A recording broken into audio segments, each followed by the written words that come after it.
चलिए अब अगले क्वेश्चन को लेते हैं बच्चों। इस क्वेश्चन ने क्या बोला है, each of the three blocks P Q and R of mass 3 kg। तीनों ब्लॉक्स हैं, तीनों ब्लॉक्स का मास कितना है बच्चों? तीनों ब्लॉक्स का मास 3 kg के बराबर है। Each wire A and B have cross sectional area 0.05 centimetre square. Area of cross section कितना दिया हुआ है? 0.005 इंटू 10⁻⁻4 मीटर स्क्वायर, या इसको भी हम लिख सकते हैं 10⁻⁻3, तो 5 into 10⁻⁻7 metre square. Young's modulus दिया हुआ है कितना? 2 into 10⁻11 newton per metre square. ये यंग्स मॉडुलस दिया हुआ है।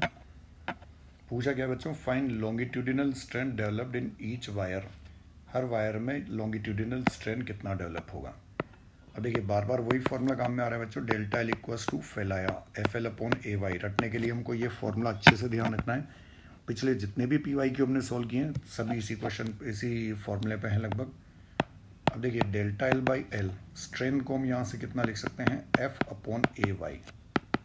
ये हो जाएगी स्ट्रेन, जो क्वेश्चन में स्ट्रेन पूछना चाह रहे हैं। अब देखिए इसके लिए फोर्स चाहिए। फोर्स मतलब क्या हो जाएगा? स्ट्रिंग में टेंशन, यहाँ पर जो टेंशन होगी, इस वाली स्ट्रिंग में जो टेंशन होगी, ये टेंशन। अब टेंशन कैसे फाइंड आउट करेंगे बच्चों? पहले तो एक्सेलरेशन निकालिए। एक्सेलरेशन क्या हो जाएगा? इस पार्टिकल का वेट mg लगेगा, किधर? डाउनवर्ड्स, ये चलेगा डाउनवर्ड्स, दोनों पार्टिकल चलेंगे आगे।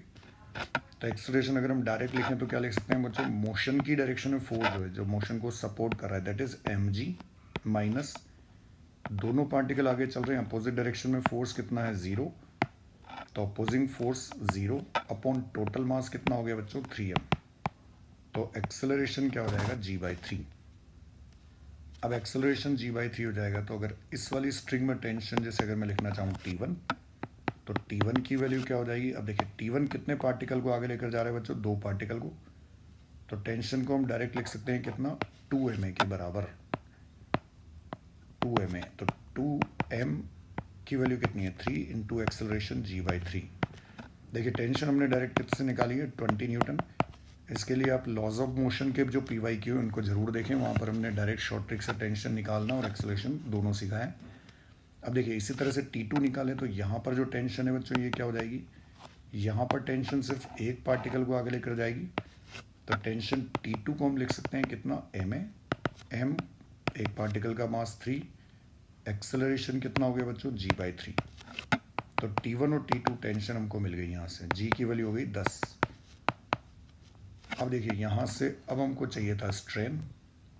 स्ट्रेन की वैल्यू क्या हो जाएगी? तो स्ट्रेन इतना है। अब पहले बी वाले वायर की स्ट्रेन निकालें, तो बी वाले वायर की स्ट्रेन क्या हो जाएगी? F/AY। F मतलब क्या हो गया बच्चों? F मतलब टेंशन, जो स्ट्रिंग में टेंशन होगी। अब देखिए बी वाले वायर की टेंशन कितनी है? T1। तो यहाँ से अगर मैं लिखता हूँ तो T1 की वैल्यू तो हो गई 20, और दूसरा अपॉन एरिया से अगर इसको डिवाइड करें तो देखिए एरिया कितना था? एरिया था 5 इंटू 10⁻⁻7। यंग्स मॉडुलस कितना है? 2 इंटू 10⁻11। सबकी वैल्यू पुट कर दिया। ये कैंसिल आउट होकर यहाँ से 5 2 ज़ा 10, ये बच जाएगा 2। यहाँ से जो वैल्यू आएगी 10⁻⁻7 10⁻11, तो क्या बच जाएगा बच्चों? 10⁻+4। तो सिग्मा 1 पहले वायर में टेंशन हो जाएगी 2 इंटू स्ट्रेंथ हो जाएगी 2 into 10⁻⁻4। This is the strength developed in first wire. First wire मतलब बी वाले वायर में। इसी तरह से ए वाले वायर में टेंशन स्ट्रेन लिखें, लॉन्गिट्यूडिनल स्ट्रेन, तो T2/AY। T2 कितना था बच्चों? 10 अपॉन एरिया कितना हो गया? 5 इंटू 10⁻⁻7, और यंग्स मॉडुलस कितना हो गया? 2 इंटू 10⁻11। जहाँ पर ये डबल था तो इसको भी सॉल्व करने पर ये सिंपल कितना आ जाएगा? सिग्मा 1 आ जाएगा 10⁻⁻4। तो ये इन दोनों वायर्स में टेंशन हो जाएगी, जो इसने पूछा था कि tension in longitudinal strain in both wires. तो दोनों वायर्स में लॉन्गिट्यूडिनल स्ट्रेन ना मिलेगा। ठीक है बच्चों।